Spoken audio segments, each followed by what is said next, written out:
Ken, 2 years ago right now, people were locked down in their homes. We had to flatten the curve. You remember flattening the curve? Well, I remember hearing about it, but it turns out you and I and some brave staff people kept coming in and putting out live shows, so I heard about it. And we heard about, but the curve apparently had to be flattened. Yes. And then later, apparently, 2 weeks is what we they had told to be us. masked, and then apparently we didn't. Yeah. And then apparently we all had to be vaccinated, and then apparently we didn't. And some people are still bathing in that fear porn that's out there. Yes. In the middle of all of that, there's a complete, we shut down the American economy Yes. for, 60 to 90 days. Yes. And we're now experiencing inflation as a result of that lack of production creating shortages, and now an over zealous retail thrive, driving demand way high and supply still out of kilter. 2 years later, we're trying to recover from the flattening of the curve.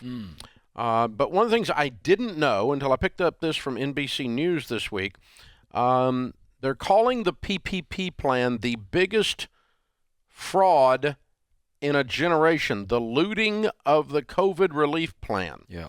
Remember PPP? Oh, yeah. Where businesses were not going to, the economy was going to collapse if the government didn't step in. Right. Just like we were all going to die. Caused the collapse. We were all going to die if we didn't flatten the curve. Right. And the economy was going to collapse, and everybody was scared, and everybody's running around screaming and screeching at the top of their lungs. And so the government lines up. This just blows my mind. 90. I'm sorry. Wait a minute. Let's just say, okay. They bought Lamborghinis, they bought Ferraris and Bentleys. Here's the article. And Teslas, of course, lots of Teslas. Many have participated in what prosecutors are calling the largest fraud in U.S. history, the theft of hundreds of billions of dollars in taxpayer money intended to help those harmed by the COVID-19 pandemic. Mm-hmm.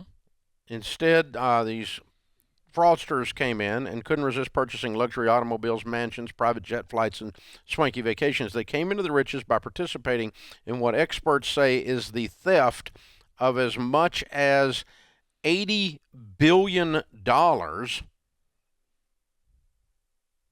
billion of the PPP was fraudulent use and theft of the $800 billion that was handed out in the COVID relief plan known as the Paycheck Protection Program, or PPP. That's on top of the $90 billion to $400 billion believed to have been stolen from the other $900 billion under the COVID unemployment relief program. Right. So we've got $800 billion and $900 billion we dumped into saving the world. Well, we have a theme, Dave. So what happens is when government says they're going to come in to save the day, government doesn't operate efficiently or effectively. And what we had was a Small Business Administration on the first half of this, the PPP, saying, hey, write us a letter. This is about as fundamental as it was, and tell us why you need it. So what do these people do? These scumbags, they go, let's take advantage of the U.S. government because they're a bunch of morons, and we're going to get money. And they got it. Well, and the government just said, here's a check, here's a check, here's a check, here's a check, because they wanted to save the day. Exactly. Well, and the Trump administration truly believed, and they were screwed in the head, that they had to get this money plugged into the economy fast to offset the drop, to offset the quarantine. Right.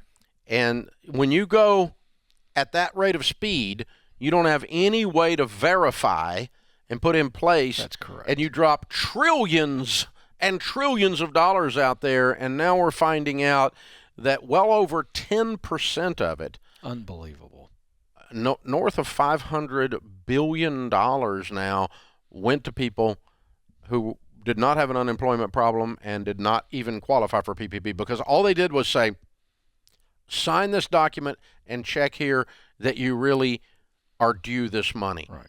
They didn't even look. No. Yeah, I have 46 employees.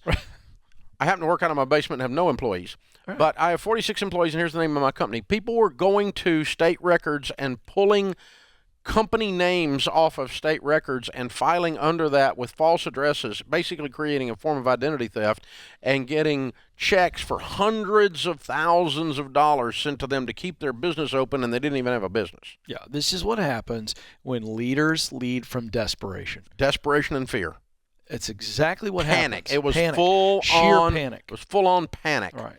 And when people are panicking, they're not leaders. That's correct.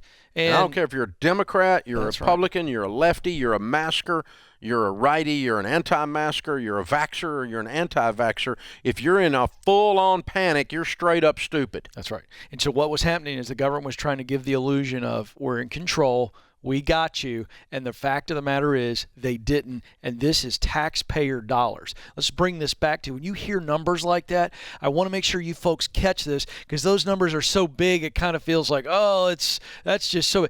That's your money. That is taxpayer dollars being fraudulently spent, and all because leaders are trying to give the illusion that they can solve your problems. And by the way, they're the source of the shutdown, where the governors and the senators, Trump, all of them, they all signed on to this shutdown, and it broke businesses, and in their desire to help the businesses they broke, they ended up wasting money. And I got to tell you something. It ought to be a wake-up call to the American Somebody people. ought to stop and go, hey, Yeah. this whole thing Yeah. was off. Yeah, and let's I mean, stop blindly this is like trusting some people. kind of bad movie right here.